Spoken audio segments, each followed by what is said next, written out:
मेरा ऐसा कोई क्लियर नहीं था कि मुझे डॉक्टर ही बनना है। First attempt and second attempt में मेरे 250 एंड 360 मार्क्स थे। पापा सुनते थे तो कहते थे पढ़ने लिखने में नींद आता है और बनेगा डॉक्टर। इसी डर और ओवर थिंकिंग की वजह से मैं कब डिप्रेशन में चला गया मुझे पता ही नहीं चला। मैं ना मुंह बंद करके रोता था कि ताकि बगल वाले को पता न चल जाए कि मैं रो रहा हूँ। मेरे पास लिटरली कोई ऑप्शन नहीं था। अंदर गुस्सा भी बना हुआ था कि यार इस फिजिक्स केमिस्ट्री बायोलॉजी ने बहुत रुलाया है। मैंने दबा के पढ़ना शुरू किया। मैंने जी जान एक कर दी। फिर रिजल्ट आया। मेरे उतने ही स्कोर बन रहे थे जितना मैंने मिलाया था। मम्मी आ गेले सच्ची आ गेले।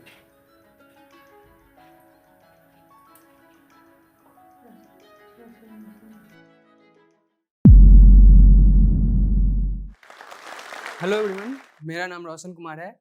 मैं बिहार के मधुबनी ज़िले के खजौली ब्लॉक से बिलोंग करता हूँ। मेरे बचपन की स्कूलिंग 10th और इंटरमीडिएट पास ही के गवर्नमेंट हाई स्कूल और कॉलेज से हुई है। बचपन से ही मेरा इंटरेस्ट साइंटिस्ट और उनकी डिस्कवरीज़ के बारे में पढ़ने का था। जब भी मैं बुक्स में साइंटिस्ट और उनकी डिस्कवरीज़ के बारे में पढ़ता था, तो वो मुझे बहुत ही ज़्यादा फैसिनेटेड करती थी। मेरा भी मन करता था कि मैं रिसर्च की फील्ड में जाऊँगा आगे और साइंटिस्ट बनूँगा। जब मैं मैथ पढ़ता था तो मुझे मैथ में बहुत ज़्यादा इंटरेस्ट आता था और मेरा भी मन करता था कि मैं आगे मैथमेटिशियन बनूँगा। मेरा ऐसा कोई क्लियर नहीं था कि मुझे डॉक्टर ही बनना है। डॉक्टर बनने का सपना मेरे अंदर मेरे भैया ने डाला था। बचपन से ही भैया से बहुत ज़्यादा डर लगता था। तो जब भी भैया कभी फ़ोन करते थे तो पूछते थे कि क्या बनना है? तो मुझे ज़बरदस्ती कहना पड़ता था कि डॉक्टर बनना है, क्योंकि भैया से डर लगता था और भैया की बातों को मना नहीं कर सकते थे। उधर से पापा सुनते थे तो कहते थे पढ़ने लिखने में नींद आता है और बनेगा डॉक्टर। तो मेरी हालत कैसी थी उस वक़्त आप समझ ही सकते हैं। लेकिन पापा के पास इतने पैसे नहीं थे कि वो किसी ऑफ़लाइन इंस्टीट्यूट में या ऑफ़लाइन कोचिंग में मेरा एडमिशन करवाते। तो भैया ने कुछ यूट्यूब चैनल्स के बारे में बताया जहाँ पे नीट ओरिएंटेड तैयारी करवाई जाती थी। तो उन्होंने ही गाइड किया कि आगे किस तरह से फिज़िक्स, केमिस्ट्री और बायोलॉजी पढ़नी है। तो मैंने यूट्यूब चैनल से ही पढ़ना शुरू किया ऑनलाइन। मैंने हिंदी मीडियम से 10th किया था और मैंने 11th इंग्लिश मीडियम से शिफ्ट किया क्योंकि मुझे इंग्लिश मीडियम में तैयारी करनी थी। तो हिंदी मीडियम से इंग्लिश मीडियम में शिफ्ट करने में मुझे थोड़ी शुरुआत में 5-6 महीने काफ़ी ज़्यादा दिक्कत हुई। इंग्लिश में कुछ समझ में नहीं आता था, बस मैं पढ़ता जाता था। इस कारण से मेरा फिजिक्स और केमिस्ट्री पूरा चौपट हो गया, कुछ पल्ले ही नहीं पड़ा। लेकिन डॉक्टर जितेंद्र सर की वजह से मेरा बायोलॉजी में बहुत ज़्यादा इंटरेस्ट डेवलप हो गया। मुझे बायोलॉजी पढ़ने में काफ़ी मज़ा आने लगा। First attempt and second attempt में मेरे 250 एंड 360 मार्क्स थे और वो भी मेजरली बायोलॉजी की वजह से ही था। सेकंड अटेम्प्ट तक तो मैं सीरियस ही नहीं था, अपना बेस्ट ही नहीं देता था पूरी तरह से। अपनी तरफ से मेहनत करता ही नहीं था, मेरा सिलेबस कंप्लीट ही नहीं होता था पूरी तरह से। इसके पीछे एक रीज़न यही था कि मैंने ट्यूशन पढ़ाना शुरू कर दिया था, जिस वजह से मैं अपनी स्टडीज़ पे पूरी तरह से फ़ोकस नहीं कर पाता था, जिस वजह से मेरा सेकंड अटेम्प्ट तक मेरा प्रिपरेशन खराब गया। थर्ड अटेम्प्ट में मैंने थोड़ी सीरियसली पढ़ाई करनी शुरू की। एग्ज़ाम से साढ़े 4-5 महीने पहले मेरा बैकलॉग थोड़ा बढ़ रहा था, तो मैंने अपना प्लान बनाया कि किस तरह मैं आगे 3 घंटे ट्यूशन पढ़ाते हुए और अपना खाना खुद से बनाते हुए आगे अपना सिलेबस कंप्लीट करूँगा। मैंने प्लान बनाया, बट प्लान के अनुसार मेरा बैकलॉग इतना बढ़ चुका था कि एग्ज़ाम तक मेरा सिलेबस कंप्लीट ही नहीं होने वाला था। मैं सोचने लगा कि लोग क्या सोचेंगे? सबको पता है कि मैं नीट की प्रिपरेशन कर रहा हूँ। मैं क्या जवाब दूँगा लोगों को? मैं क्या जवाब दूँगा अपने मम्मी-पापा को? इस बार भी मेरा प्रिपरेशन खराब चल जाएगा। इवन मैं जिन बच्चों को पढ़ाता हूँ, उनको भी मैंने बता रखा है कि इस बार मैं पक्का सेलेक्ट होऊँगा और मेडिकल कॉलेज में जाऊँगा और डॉक्टर बनूँगा। इसी डर और ओवरथिंकिंग की वजह से मैं कब डिप्रेशन में चला गया मुझे पता ही नहीं चला। मुझे वोमिटिंग सेंसेशन होने लगे, चेस्ट पेन होने लगा। मैं काफ़ी ज़्यादा डर गया था, सुसाइडल थॉट्स आने लगे। मुझे समझ में नहीं आ रहा था कि मेरे साथ हो क्या रहा है? मैं इस फेज़ से कैसे बाहर निकलूँ? कुछ समझ में नहीं आ रहा था। मैं भर-भर दिन रोता था रूम में बैठ कर के, कंटिन्यूअसली रोए जा रहा था।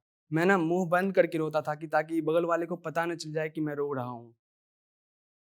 उस फेज़ से मैं कैसे बाहर निकलूँ मुझे कुछ समझ में नहीं आ रहा था। फिर मैंने हिम्मत करके भैया को सारी बातें बताई। भैया ने उस वक़्त बहुत ज़्यादा मोटिवेट किया कि कोई नहीं होता है, तुम अपनी तरफ से बेस्ट दो। तुमने करी है मेहनत, तुम करो आगे तैयारी करो, हो जाएगा। भैया के मोटिवेशन से भैया ने पूरा मोटिवेट किया। उससे मैं धीरे-धीरे उस फेज़ से बाहर निकला और नीट का एग्ज़ाम दिया। लेकिन मुझे पता था कि मेरा प्रिपरेशन इस डिप्रेशन वाले फेज़ की वजह से, डर वाले फेज़ की वजह से मेरा प्रिपरेशन बहुत ही ख़राब चला गया है और इस बार भी मेरा सिलेक्शन नहीं होगा। तो एग्ज़ाम देने के बाद, एग्ज़ाम हॉल से निकलने के बाद मुझे फ़ील हो गया था कि पेपर ख़राब गया है। मैं घर पे आया, मैंने पेपर भी एनालाइज़ नहीं किया, मैंने नंबर भी कैलकुलेट नहीं किए, कितने क्वेश्चन सही हैं, कितने क्वेश्चंस गलत है। मेरा आगे तैयारी करने का बिल्कुल मन नहीं था। मेरा सेल्फ कॉन्फिडेंस लेवल नेगेटिव में चला गया था। मुझे नहीं लग रहा था कि मैं आगे और तैयारी कर पाऊँगा। इस पूरे जर्नी को फिर से मैं फेस कर पाऊँगा। इस लेवल की तैयारी, इस लेवल का मेहनत मुझसे हो पाएगा। ये फिज़िक्स, केमिस्ट्री, बायोलॉजी मैं फिर से इतना पढ़ पाऊँगा। लेकिन मैंने ठंडे दिमाग से बैठ के घर पे सोचा कि अब ये नहीं तो अब आगे और क्या? मेरे पास लिटरली कोई ऑप्शन नहीं था। मैंने नीट के अलावा और लाइफ में कुछ सोचा ही नहीं था। लेकिन कहीं न कहीं एक अंदर गुस्सा भी बना हुआ था कि यार इस फिज़िक्स, केमिस्ट्री, बायोलॉजी ने बहुत रुलाया है। इसको ना एक बार अच्छे से ख़त्म करेंगे। एक बार ना बढ़िया से पढ़ेंगे। ताकि लाइफ में कभी ये रिग्रेट ना हो कि मैंने ना मेरा सिलेक्शन इसलिए नहीं हो पाया क्योंकि मैंने अपनी तरफ से मेहनत नहीं करी थी। मैंने अपने फेलियर को एक्सेप्ट किया।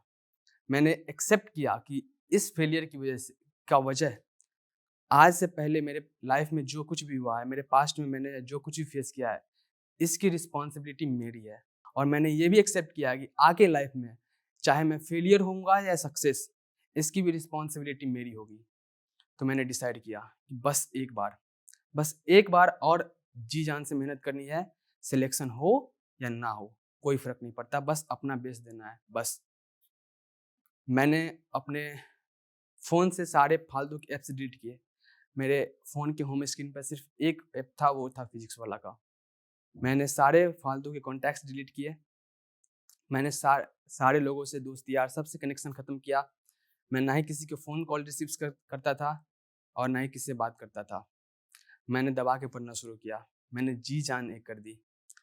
धीरे-धीरे मुझे पढ़ने में मज़ा आने लगा। मैं एक चीज़ करता था कि जब मैं पढ़ाई से बोर हो जाता था, मैं थक जाता था, तो मैं अपने फ़ोन का कैमरा ऑन करता था और जो भी मैं कॉन्सेप्ट सीखता था उसको कैमरे को एक्सप्लेन कर देता था और वो वीडियो मैं अपने चैनल पे अपलोड करता था।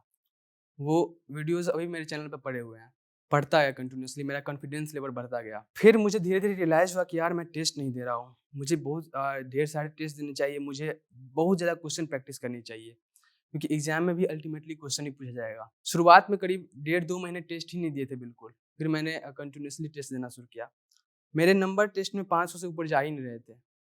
तो मैंने फिर से क्लासेस में जो क्वेश्चंस करवाते थे सर, मैं उनको फिर से करता था। मैं तब तक करता था जब तक मुझे कॉन्फिडेंस नहीं आ जाता था कि ये क्वेश्चन मैं खुद से सॉल्व कर सकता हूँ, ये क्वेश्चन मुझसे बन जाएँगे।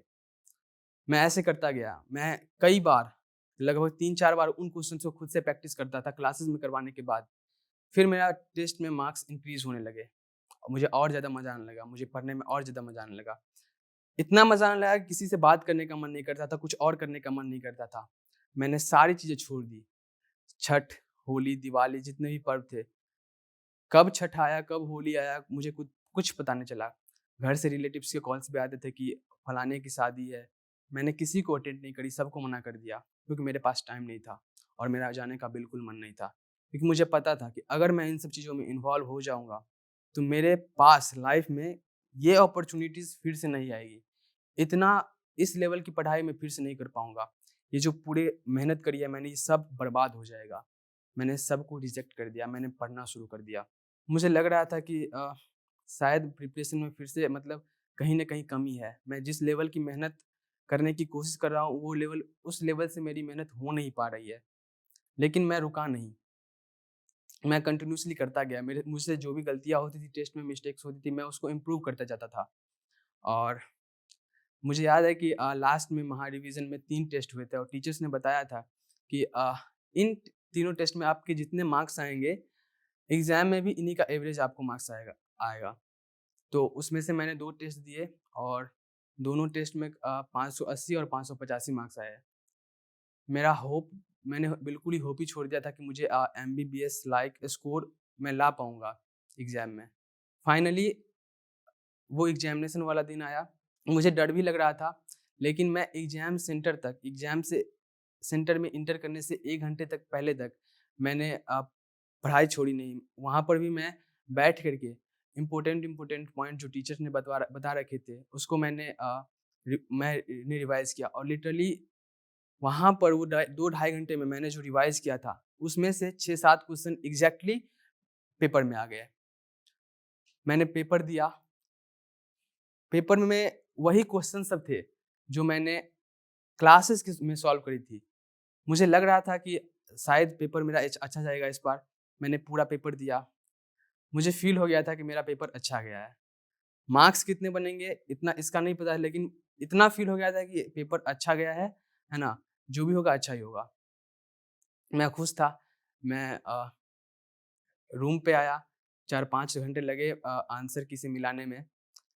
रात के 11:30 बजे मैंने फाइनली अपना पूरा पेपर मिला लिया था। मेरा स्कोर 659 बन रहा था। मैंने पापा को फ़ोन किया कि इस बार हो जाएगा, इस बार सिलेक्शन हो जाएगा। अच्छे मार्क्स आ रहे हैं, गवर्नमेंट कॉलेज मिल जाएगी। फिर रिज़ल्ट आया, मेरे उतने ही स्कोर बन रहे थे जितना मैंने मिलाया था।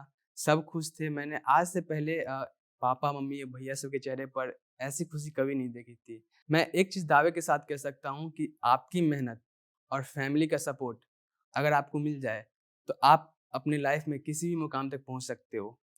मैं आज यहाँ पर अपने कृष्णा और विश्वनाथ भैया की वजह से हूँ और मेरे फैमिली की सपोर्ट की वजह से हूँ।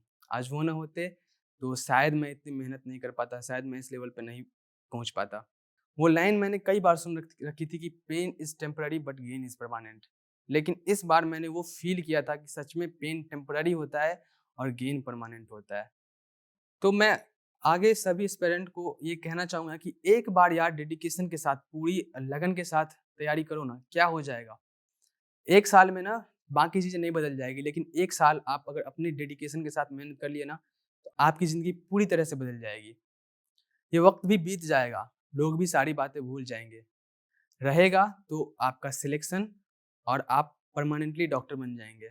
जो भी बच्चे नीट की प्रिपरेशन कर रहे हैं या आगे आने वाले अटेम्प्ट में एग्ज़ाम देने वाले हैं, मैंने जो अपने प्रिपरेशन दौरान जो वीडियोज़ मैं रिकॉर्ड करता था अपनी पढ़ाई से रिलेटेड खुद के लिए, वो मेरे चैनल्स पे अभी भी पड़े हुए हैं और उसी चैनल्स में मैंने आप लोगों को नीट के प्रिपरेशन से रिलेटेड गाइड करना शुरू किया है कि मैंने कौन-सी मिस्टेक्स करी थी, मैंने उस मिस्टेक्स को कैसे इम्प्रूव किया था और आप भी अपने मिस्टेक्स को कैसे इम्प्रूव कर सकते हैं। आप भी मुझसे कनेक्ट कर सकते हैं मेरे यूट्यूब चैनल पे @Dr.